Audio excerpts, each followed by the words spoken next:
My dear Snow White, your stepmother is a skin peeler. She envies your beauty and wants to peel off your face and apply it to hers. The 7 dwarfs are perverted peepers. They hide in the corners of the house, peeping at you, constantly trying to possess you.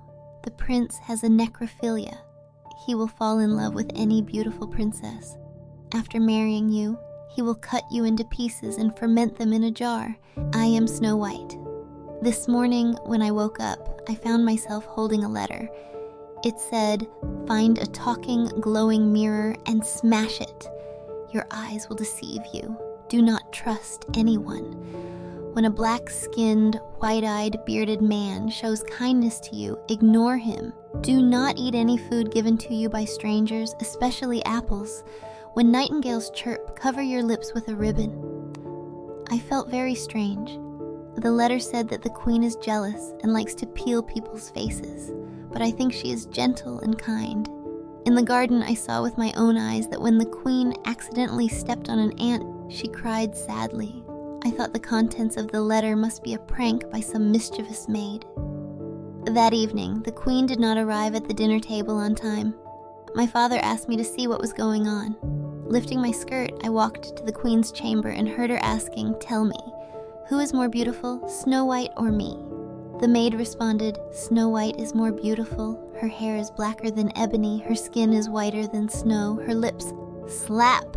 Through the slightly open door, I saw the queen raise her hand and slap the maid hard. "What did you say? Say it again." The maid hurriedly knelt on the ground. "Queen, I misspoke. You are more beautiful than Snow White. You are the most beautiful woman in the world.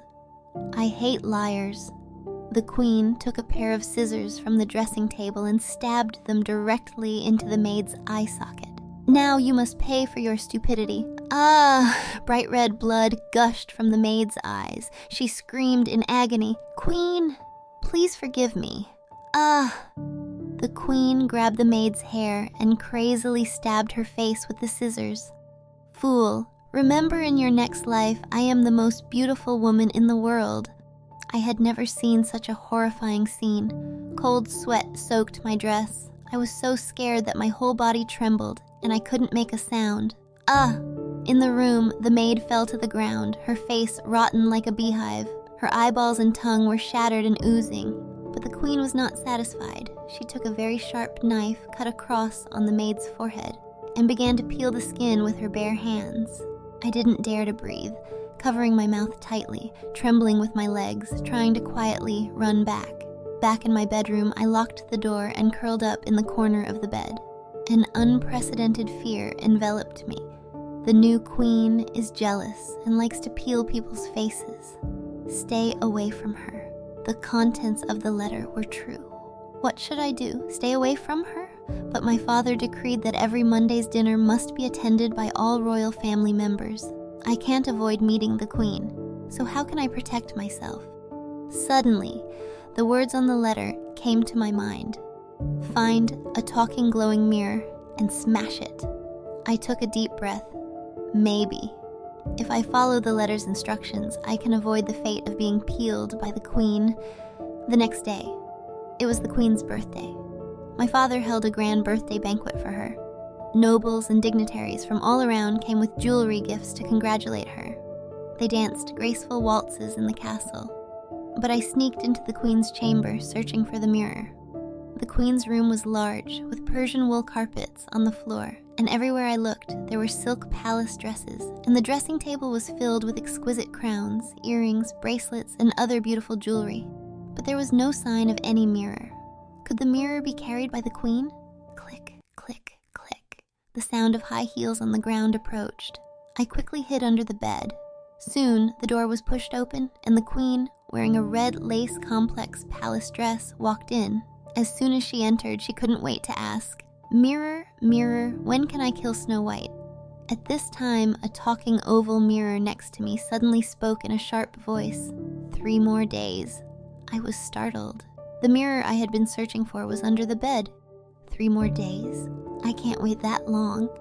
The queen stomped on the carpet angrily, shouting, "I just heard the nobles saying that Snow White is more beautiful than me. Her beauty is a torment to me. I can't stand it. I constantly want to peel her skin, bathe in her blood, and bake her corpse into oil to use for my hair. My scalp tingled. My heart was pounding so hard it felt like it was going to burst out of my chest.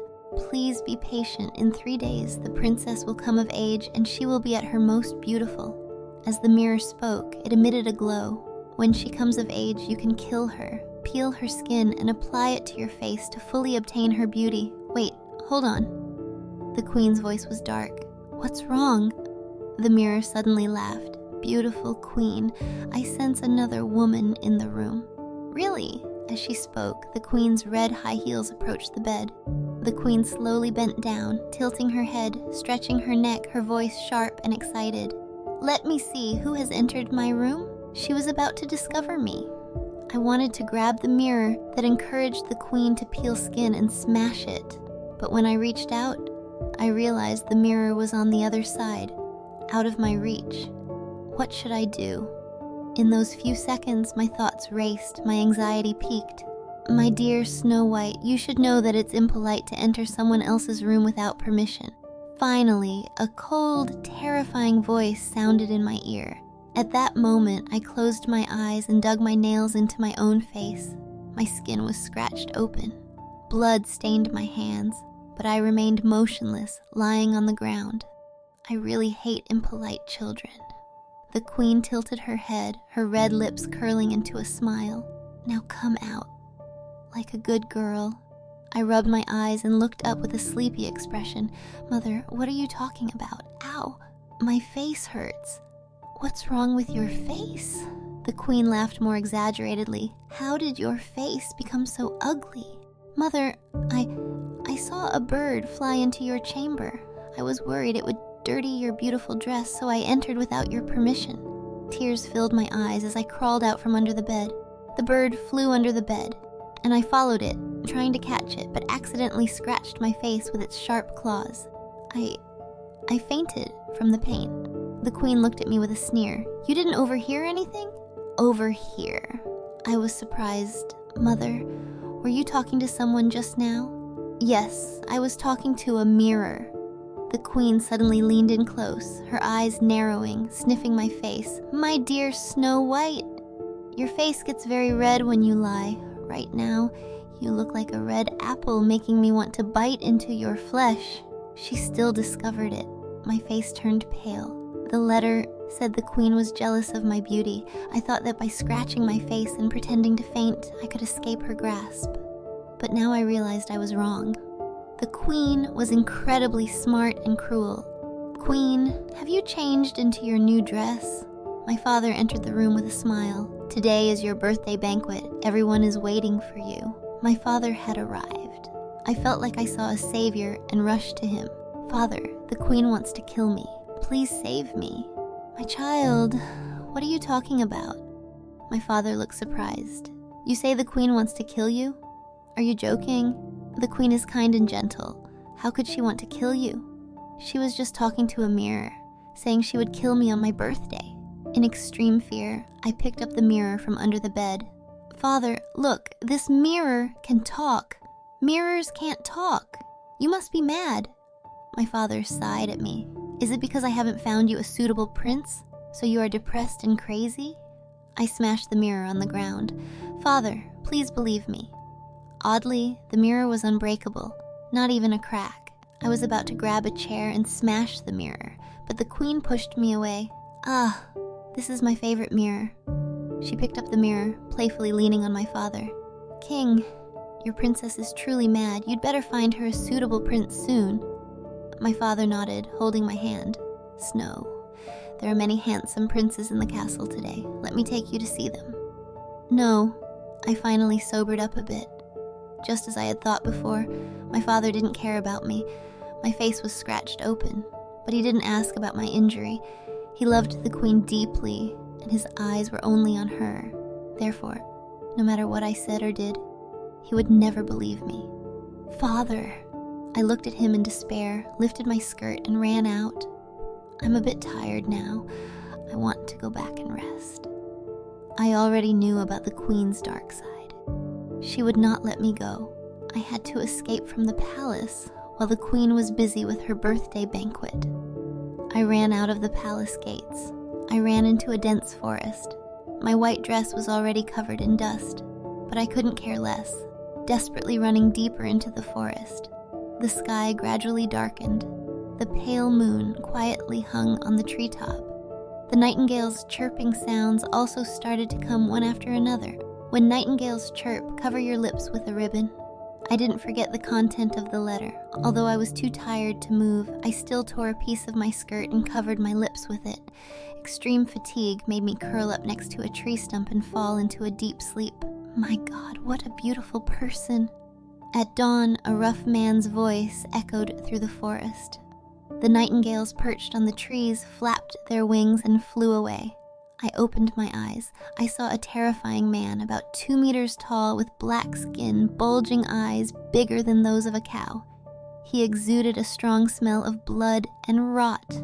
His voice was like a bell, rough and loud. Your skin is whiter than snow. Your lips are redder than any rose I've seen. You are the most beautiful princess I've ever seen.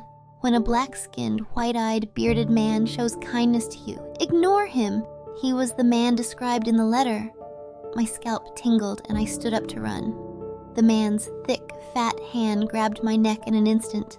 My dear princess, I received orders from the queen to kill you, peel off your face, and dismember you to bring back to the palace. He looked at me greedily and lustfully. But now, I decide to disobey her orders. I can't kill you. You are too beautiful. I can't bring myself to kill such a unique beauty. I trembled all over, tears streaming down, but I still ignored him and did not say a word. My princess, I am subjugated by your beauty and willing to let you go. The man grabbed my hands and laid me flat on the ground.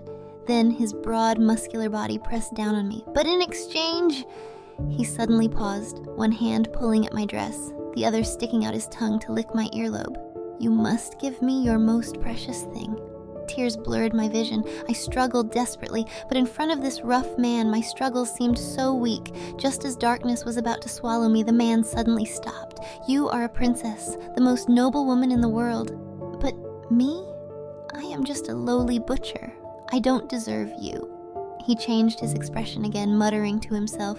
No matter how noble you are, you will become a ghost under my knife. As long as I kill you and peel off your face, the queen will give me endless gold and silver treasures. Then I will have whatever I want. As he spoke, he leaned toward me again. No, you are too beautiful. I really can't do it. Gradually, the sunlight at dawn filtered through the dense branches and shone on me. The morning birds chirping also began to echo. The butcher suddenly picked me up. Your skin is so delicate that even a little sunlight will turn it red. You shouldn't be exposed to any sunlight. He stood up, folding some large green banana leaves to shield my head. Princess, I should have killed you, but I still did so much for you. You should give me something in return, shouldn't you? His voice, like a devil, kept echoing in my ears, and I finally understood. The content of the letter was indeed useful. So, no matter what this butcher said, I continued to ignore him. Finally, as the sun set again, dusk fell. The butcher anxiously walked back and forth in front of me, muttering to himself, "Why don't I just take her?" He looked in great pain. He even violently punched his own head. "Why don't I do it?" Suddenly, he knelt before me in agony. "Princess, I am a humble butcher. My inferiority prevents me from taking you. So even if you don't want to give me anything in return, I am willing to let you go." He took off his clothes and covered me with them. "Princess, run." I ran as fast as I could without hesitation. I don't know if it was my illusion. In the dark forest path, there were always a group of glowing fireflies in front of me. They shone dimly, always lighting my way. Unconsciously, I ran in the direction they illuminated. The sky began to brighten again. The fireflies disappeared at some point. My stomach growled with hunger. I saw, not far on the lawn, a delicate, beautiful little house. Feeling both hungry and tired, I couldn't help but walk toward the house. Knock, knock. I knocked on the door, but there was no response. The door was unlocked and creaked open. The house looked small, but it had tables, chairs, cabinets, everything necessary. I saw a teacup on the table and couldn't resist pouring some water to drink. After drinking, guilt flooded my heart. How could I be so impolite as to enter someone's house without permission? Thinking this, I grabbed a rag and started cleaning. After cleaning, I went up to the attic. There were 7 small beds. These beds were really small, not even fitting one of my arms. I put all the small beds together and finally collapsed, falling into a deep sleep. My God, did I come to the wrong place? Is this still our home? Our home is so neat and beautiful. Come to the kitchen and see. Where's our food? Where's our water? It's all been eaten up. There must have been a thief. The damn thief ate our food. But why did the thief clean our house? Hurry, let's go to the attic and see. I was woken up by a noise. The sound was very small, like birds chirping. It gave me an illusion. Look, there's a huge person sleeping in our bed. Thief, get up! This time, I heard someone talking right in my ear. I hurriedly opened my eyes. A dwarf with a green pointed hat was tugging at my ankle. Get up, don't lie in my bed. Meanwhile, another dwarf with a yellow pointed hat next to me was constantly flipping my dress. Get up! I'm very sorry, I ate your food and slept in your bed. I quickly stood up to explain, but I didn't mean to, I was just too tired. At this moment, many more dwarfs ran up the stairs. I couldn't see their faces. They were all hunched over, heads down, with different colored pointed hats covering their heads, looking twisted and eerie. I'm sorry, I shouldn't have entered your house without permission. I retreated repeatedly, wanting to leave, but suddenly a dwarf in a red hat raised his head, revealing pale vertical pupils staring at me. Since you're here, don't leave. One look at him made my hair stand on end. His face was extremely ugly, his old face full of holes, with white worms crawling on it. Carry a spindle with you. If you encounter short dwarfs with pus and maggots on their faces, immediately stab their eyes with the spindle.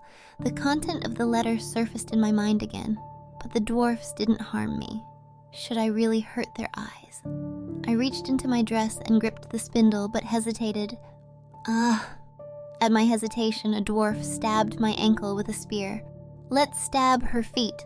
Once we cripple her, she'll be at our mercy. These dwarfs were very coordinated, all raising their spears and stabbing my feet together. This time, I wouldn't be kind. Let go of me, I shouted, and precisely stabbed the dwarf's eyes with the spindle. It hurts, it hurts.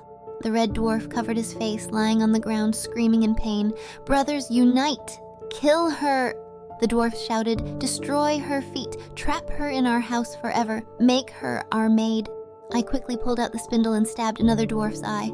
This time I noticed there were 7 dwarfs in the house.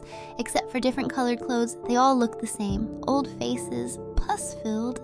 The dwarfs attacked me, but their short stature was a disadvantage, just as I was about to stab the last white dwarf's eye. Run, we can't beat her! The white dwarf shouted, running away. The other 6 dwarfs, whose eyes had been stabbed, scattered in all directions. Looking at the small house, in disarray again, I felt annoyed. This, after all, was not my home. I left the dwarf's house, walked a long time, and came to a river. The riverbank was dotted with small mushrooms, the clear water flowing gently, with small fish swimming, looking beautiful. I picked some mushrooms, washed them in the water, and ate them. After eating, I washed my face and saw in the water an old, elongated old woman's face. I was so scared I almost fell. Who are you? Although the old woman's appearance was not good, her voice was gentle. She smiled and said, I am a belt seller. Do you need to buy a belt? No, thank you. I stood up, lifted my skirt, and continued on. I walked for a while, but found myself back at the river. The old woman still stood there, bent over and motionless. I asked her, Old woman, do you know how to get out of here? If you buy a belt, I'll tell you how to get out. The old woman held a basket, grinning. Little girl, buy a belt. Look, you are so beautiful. Your waist so slender. It would be a pity if you didn't use a belt. I refused. But I have no money. At this time, the nightingales began to chirp. I instinctively took out a ribbon from my skirt and covered my lips. The old woman immediately said, "No problem, I am willing to give you a belt." She took out a beautiful blue belt and walked toward me. "Come, let me put this belt on you." "No, I don't need it." I couldn't refuse, and the old woman's belt was already wrapped around my waist. As soon as it was on, she changed, her eyes widened, bulging, and her face twisted into a sneer. "This time you will die." The beautiful belt tightened around me like a snake, suffocating me. My vision darkened. Finally, I passed out. Great. She's dead. We can do whatever we want with her. I want to use the spindle to poke her eyes out. Poke her eyes? I think smashing her with a hammer would be better. Hurry, let's open her eyelids and smash her with a hammer. I like the feeling of flesh and blood splattering, but I just want to take her clothes off. Vaguely, I felt someone tugging at my dress. The belt around my waist was also untied. I vaguely felt the dwarfs jumping on me, and the only white dwarf whose eyes hadn't been stabbed was struggling to pry open my eyelids. When he saw my eyes open, he was clearly shocked. "She's awake!" I quickly raised my hand and punched him in the head. The group of dwarfs scattered like rats. As they left, I heard muttering, "Next time bring a big knife, we'll cut her throat so she won't come back to life." I stood up and looked into the distance. Now it was dark again. Thunder rumbled, raindrops started to fall. A sense of unprecedented confusion and fatigue began to engulf me. I had left the skin-peeling palace, but the outside world was also full of dangers. Suddenly, I didn't want to run anymore. I followed the dwarfs' footprints back to their house. Seeing me, they exploded, snarling at me. "What are you doing here?" "Get out." I didn't waste words with them, holding the spindle to drive them all out. Boom, boom, boom. It started raining outside, heavy rain. I lay on the bed looking at the storm through a small window. I had been away from the palace for so long and no one had come to find me. Instead, the queen kept trying to kill me. I felt very sad. I began to miss my mother in heaven. If my mother hadn't died, maybe I would still be in the warm, comfortable palace, eating delicious food, painting beautiful pictures. The next morning, there was a knock on the door. I opened my eyes, went downstairs, and looked out through the crack in the door. There was a woman in a black cloak. She said to me, "Is anyone there? It's raining outside. Can I come in to take shelter?" I frowned and looked at her carefully. The black cloak hood covered her face. I couldn't see her appearance. The woman sighed. "I am soaked. I feel very uncomfortable. If the owner of this house can take me in, I am willing to share my apple." She took out a red apple from her basket. The apple was big, brightly colored, looking exceptionally delicious. I was very hungry. Since escaping from the palace, I had barely had a meal to fill my stomach. Just as I was about to open the door, the contents of the letter warned me again. "Do not eat any food given to you by strangers, especially apples." I hurriedly removed my hand from the latch. Outside, the woman became anxious. "Beautiful girl, please take me in." I ignored her and went back upstairs. Maybe because I was too hungry, I couldn't sleep and kept smelling the scent of apples. I searched the kitchen but couldn't find any food. Meanwhile, the woman outside kept trying to persuade me. "The rain is too heavy. If you don't let me in, I might freeze to death." She continued, "If you are worried that I am a bad person, can you give me an umbrella? The rain on my body feels really uncomfortable." I really didn't want to deal with her, but her voice kept echoing in my ears. Finally, I found a small red umbrella. "Take this umbrella and please leave." I opened the door slightly and handed her the umbrella through the crack. The woman rushed in without hesitation. "This umbrella is too small. Let me come in to take shelter." I looked at her warily, holding the spindle tightly. "Please leave, or don't blame me for being rude." "Okay, I'll go.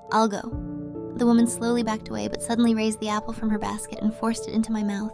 As soon as the apple entered my mouth, I fainted again. My soul floated above my body. "Ha ha ha ha!" The woman took off her cloak, revealing an old, twisted face. This time, she is definitely dead. She took out an oval mirror from her cloak. "Mirror, mirror, who is the most beautiful woman in the world?" The mirror's voice remained sharp. "My queen, it is you."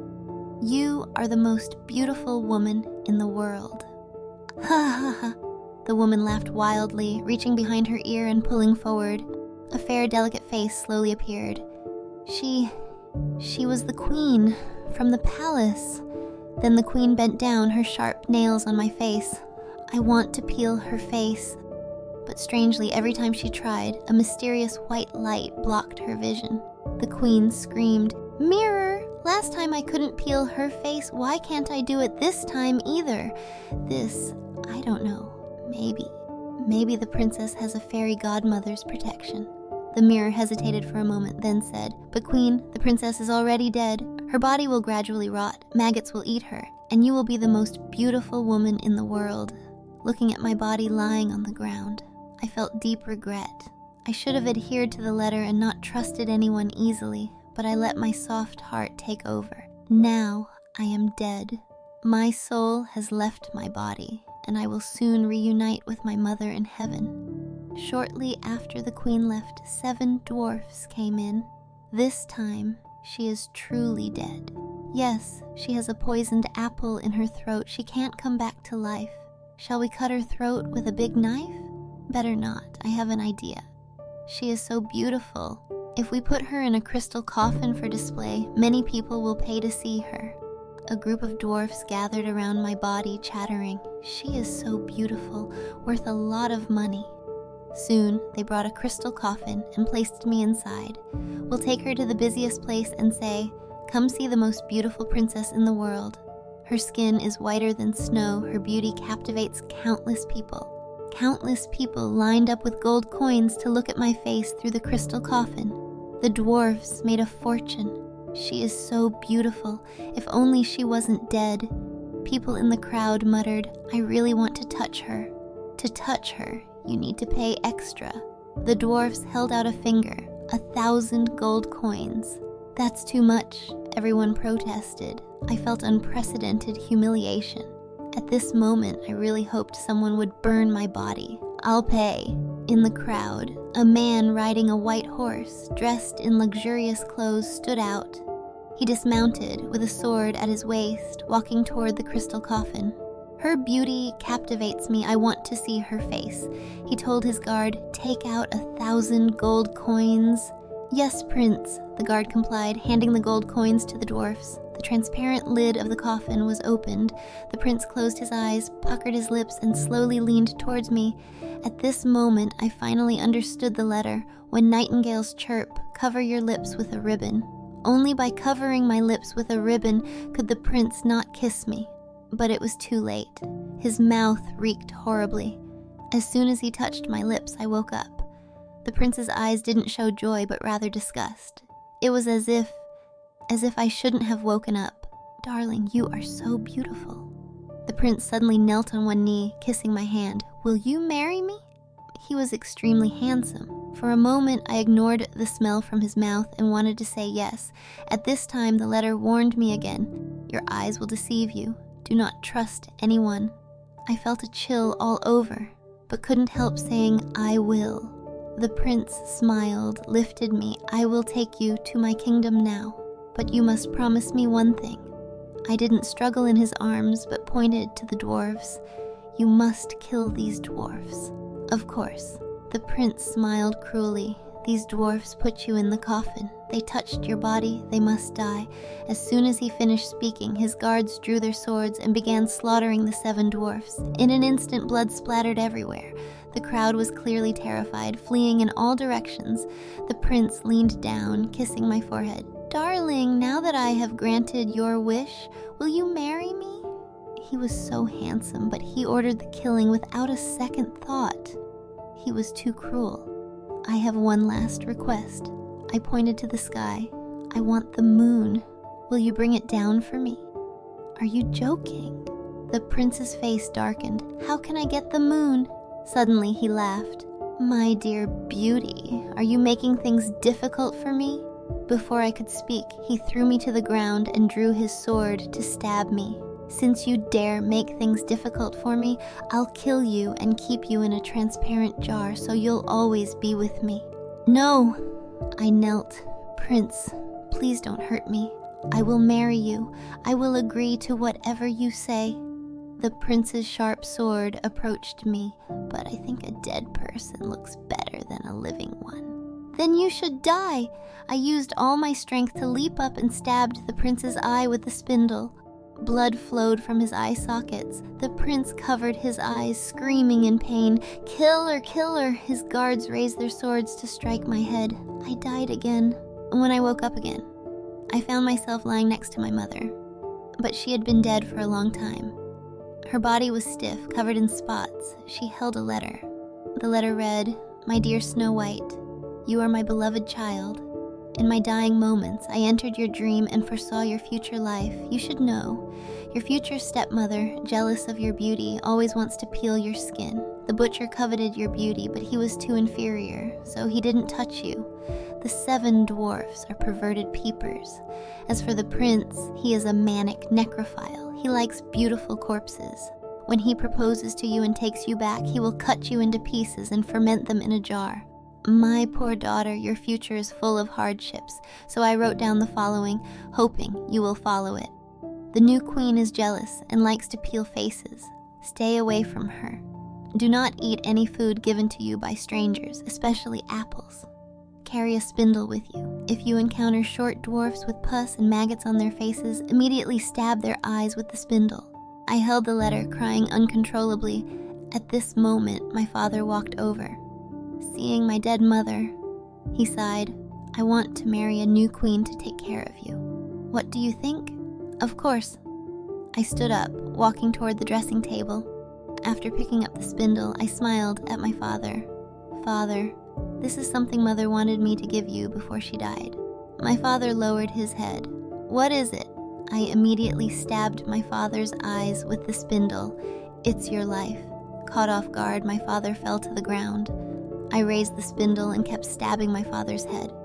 My mother had just died, and my father couldn't wait to find a new queen, leading to my tragic life, since my father was so heartless. Then don't blame me for being ruthless.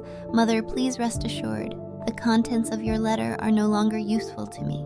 I will be the king of this kingdom. I will no longer have to live in fear, fleeing for my life.